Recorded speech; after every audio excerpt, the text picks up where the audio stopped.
कालपासून मुख्यमंत्री महोदयांच्या नेतृत्वाखाली विदर्भाच्या काही जागांवर दौरा मुख्यमंत्री महोदयांचा झाला।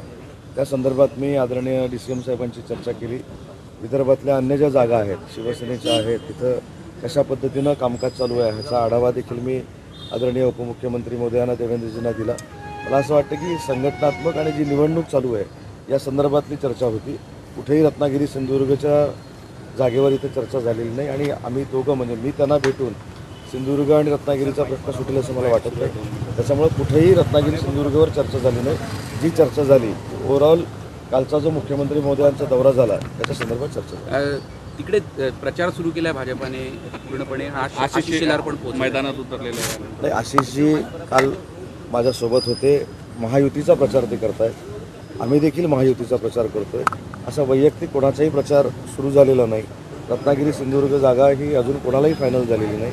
नेते मंडळींच्या चर्चेनंतर रत्नागिरी आणि सिंधुदुर्ग जागा ही महायुतीच्याच उमेदवाराला मिळणार आहे। आम्ही देखील महायुतीच्याच उमेदवाराचा प्रचार करणार। किरण सामंत यांनी दोन्हीकडून ट्विट केले आणि व्हिडिओ टाकला होता अजितदादांच्या खासदारकीमध्ये मिठाचा कडा असेल तर आमदारकीबाबत विचारत त्यांना अजितदादांचं भाषण आवडलं म्हणून टाकलेला तो व्हिडिओ होता। मला त्याच्यातनं काही राजकीय हेतू असा होता असं मला वाटत नाही। शेवटी प्रत्येकाला व्यक्ती स्वातंत्र्य आहे, विचार करण्याचं स्वातंत्र्य आहे, त्या भावनेतून टाकलेला तो व्हिडिओ होता। शिवसेना आग्रही आहे रत्नागिरी सिंधुदुर्ग करता त्या दृष्टीने हे होत आहे आणि शिंदे साहेब पण वारंवार याबाबत आग्रही असतात। पण तरी आज आपण इकडे देवेंद्रजींकडे मी पुन्हा एकदा सांगतो की मी नागपूरला असताना देवेंद्रजी ज्यांच्या नेतृत्वाखाली या सगळ्या घडामोडी घडल्या, आम्ही सरकारमध्ये आलो, ते नागपूरमध्ये असताना मी त्यांना न भेटणं हे चुकीचं आहे।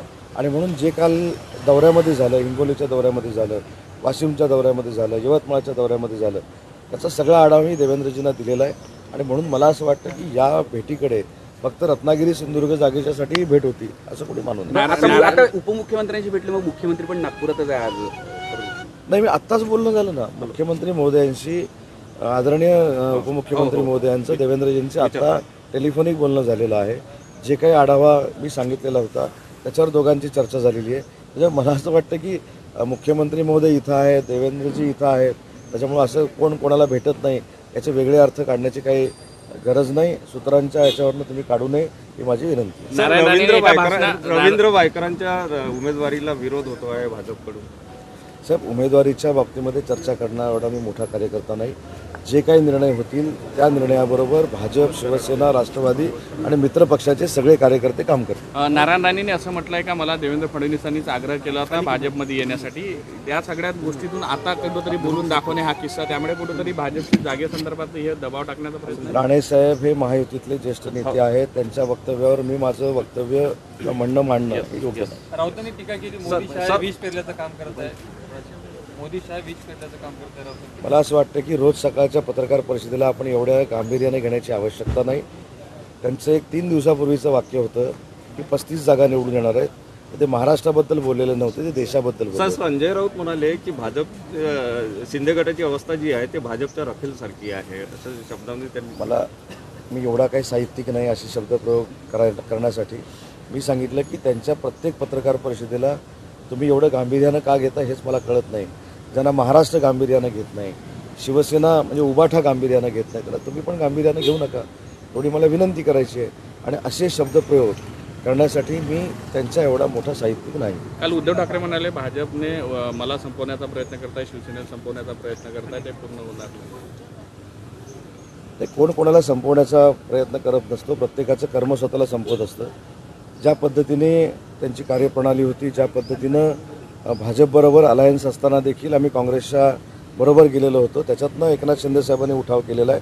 आणि म्हणून मला असं वाटतं की कोण कोणाला संपवत नसतं आणि ज्यावेळी आपण संपत असतो त्यावेळी कोणावर तरी खापर फोडायचं असतं, म्हणून केलेली उठाठेव आहे। सर, उद्धव ठाकरे म्हणाले की आता अमित शहा मोदी हे चालणार नाही तर पवार आणि ठाकरे चालतील। मोदी शहाचे दिवस गेले, पवार आणि ठाकरेचे दिवस 4 तारखेला कळेल ना। जास्त उगाच तोंडाची वाफ आम्ही पण घालवण्यापेक्षा आम्हाला प्रचार करण्यासाठी भरपूर वेळ आहे, आम्ही त्याच्यामध्ये जाऊन प्रचार करतो। 4 तारखेला चित्र स्पष्ट होणार आहे आणि 4 तारखेला आज लिहून ठेवा, पुन्हा एकदा देशाचे पंतप्रधान नरेंद्र मोदी साहेब होणार आहेत हे सांगणारे खासगीमध्ये देखील बोलतात। तर आपण यवतमाळ वाशिमचा दौरा केला, भावना गवळी कुठेतरी नाराज असल्याची चर्चा आहे। आज त्या पत्रकार परिषद सुद्धा घेणार। आज पत्रकार परिषद ही नाराजीसाठी नाही आहे, त्यांनी स्वतः मुख्यमंत्री एकनाथजी शिंदे साहेबांबरोबर भेट घेतलेली आहे, मी त्या बैठकीमध्ये होतो। त्याच्यामुळे त्यांच्या सगळ्या शंका दूर झालेल्या आहेत. त्यांना देखील मानाचं स्थान भविष्यामध्ये दिलं जाईल. त्याच्यामुळे मला असं वाटतं की भावनाताईंची पत्रकार परिषद ही महायुतीला ताकद देण्यासाठी असेल.